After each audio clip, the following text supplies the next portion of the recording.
Good evening. This is All India Radio and I am Abhishek Mukhopadhyay with the news at 9.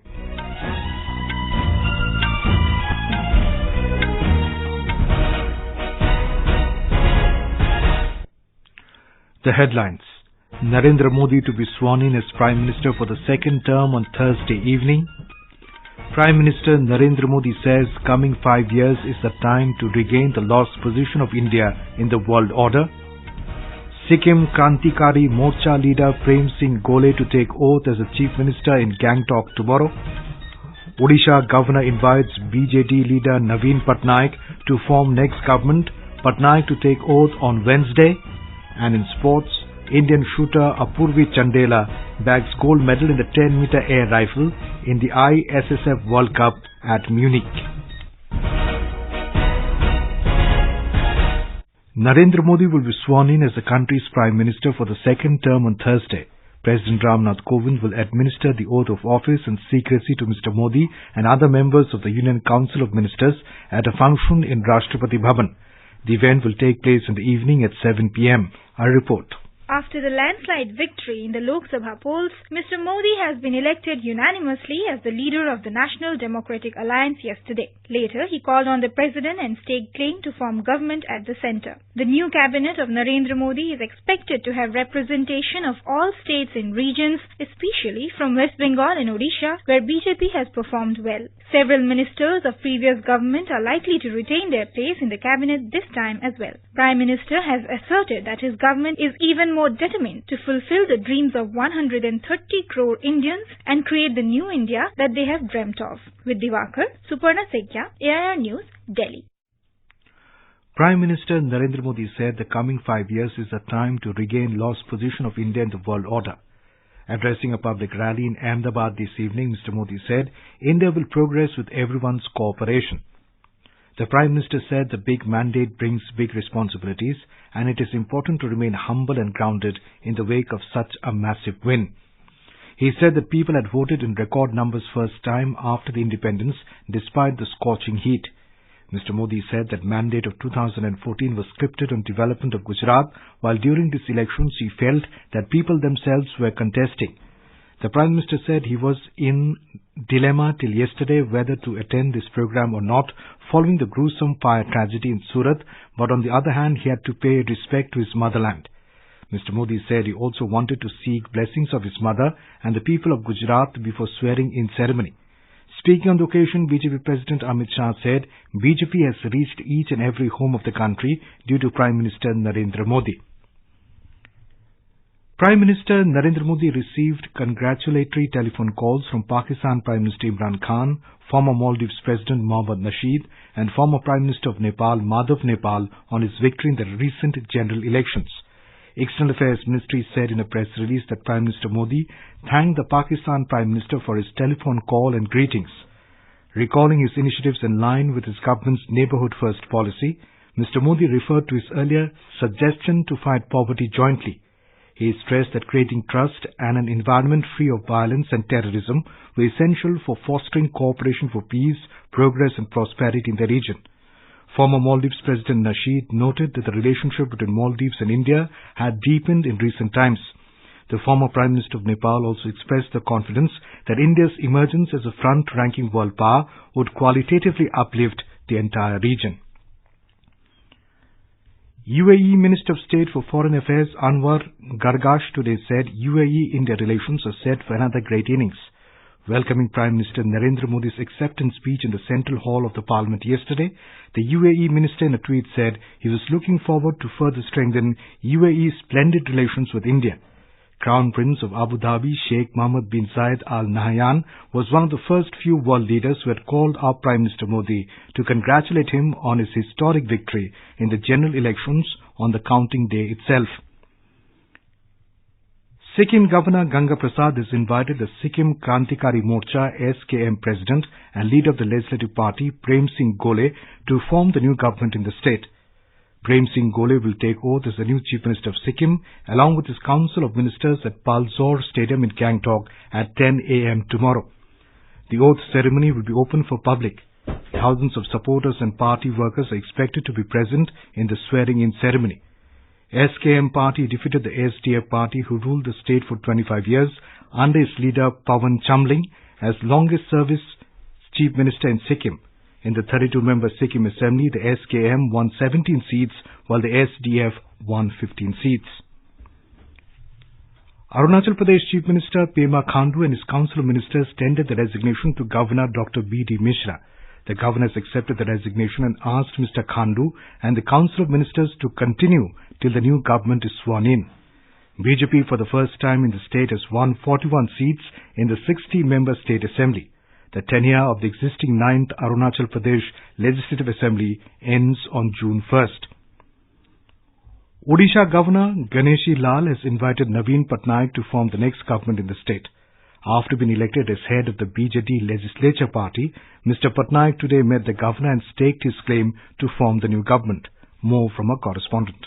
Naveen Patnaik, who led the party to the huge victory in the Odisha Assembly elections, is scheduled to be sworn in as the Chief Minister for a record 5th consecutive term on Wednesday. Party sources said the swearing-in ceremony will be simple and take place at an open ground in Bhubaneswar. BJD own 112 of the 146 assembly seats in the recently concluded assembly polls. The state has 147 assembly segments, but the polling in Patakura was postponed twice due to the death of a candidate and then due to Cyclone Fani. The present Odisha Legislative Assembly will complete its term on June 11, 2019. SN Patnaik, AIR News, Sambalpur.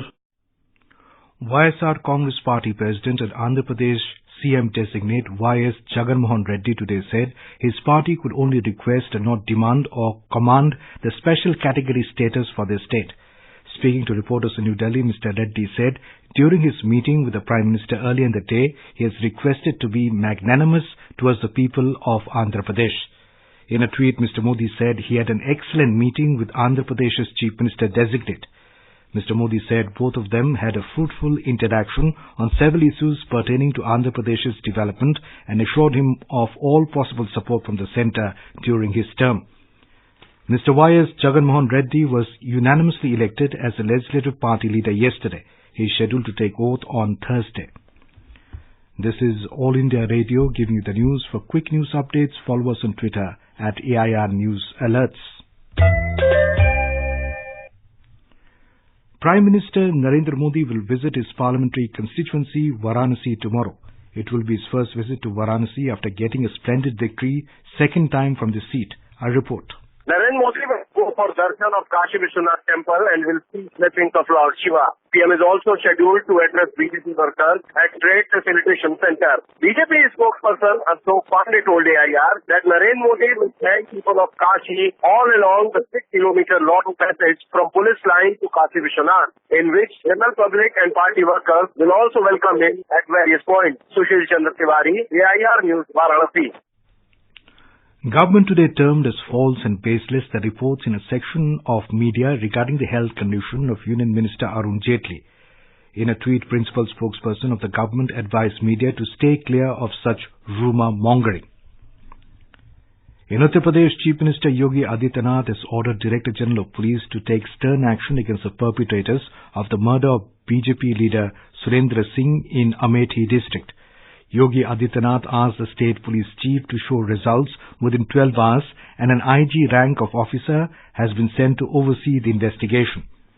So far, 7 people have been taken into custody and they are being interrogated.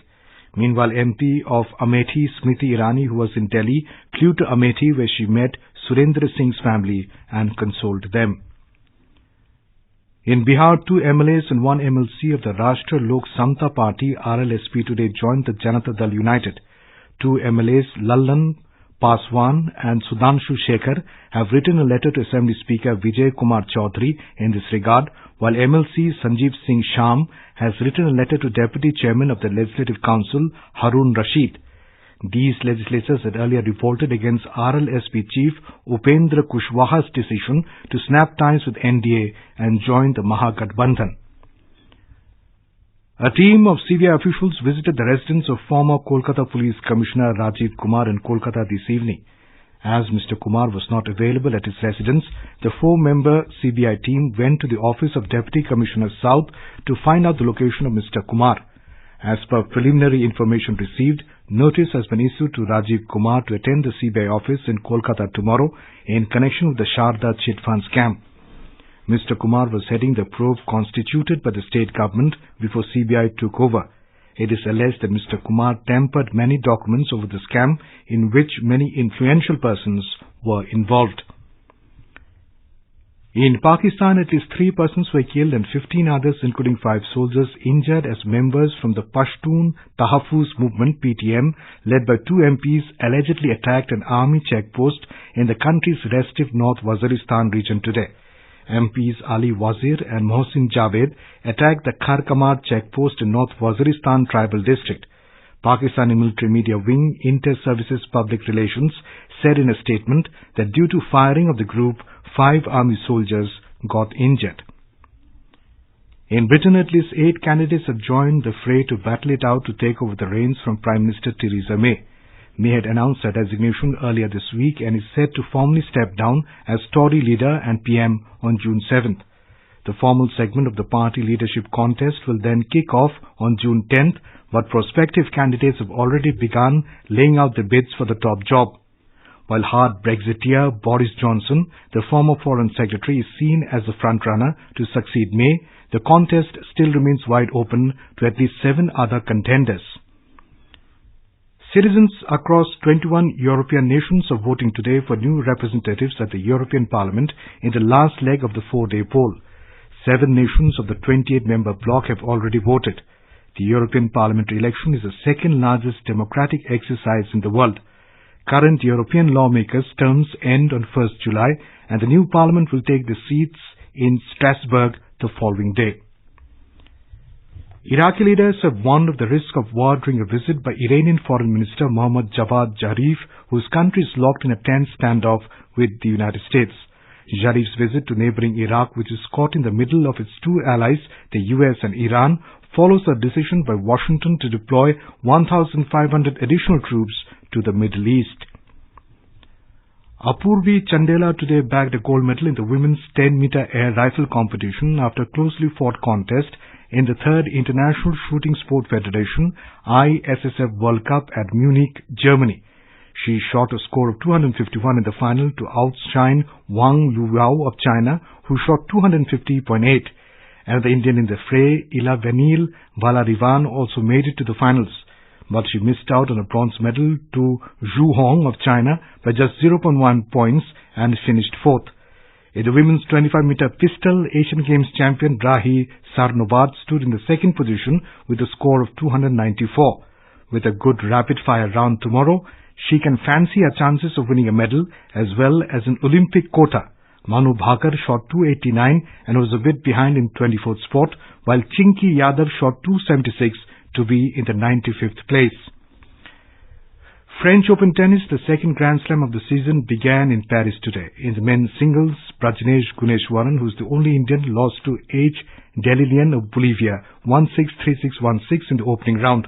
The 3rd-seeded Roger Federer beat world number 73 Lorenzo Sonigo of Italy 6-2, 6-4, 6-4 in the opening round. Other prominent winners in the opening round, the men's singles, are Kei Nishikori and M. Cilic. In the women's singles, German 5th seed Angelique Kerber slumped to a 6-4, 6-2 defeat to Russian teenager Anastasia Potapova, who is making a French Open debut. The other prominent winners among the women's singles are P. Martic and G. Muguruza. Indians figuring the doubles are Leander Paes, Rohan Bopanna and Divish Charan and Jivan Netunchezian. And now, before we wrap up the bulletin, the headlines once again.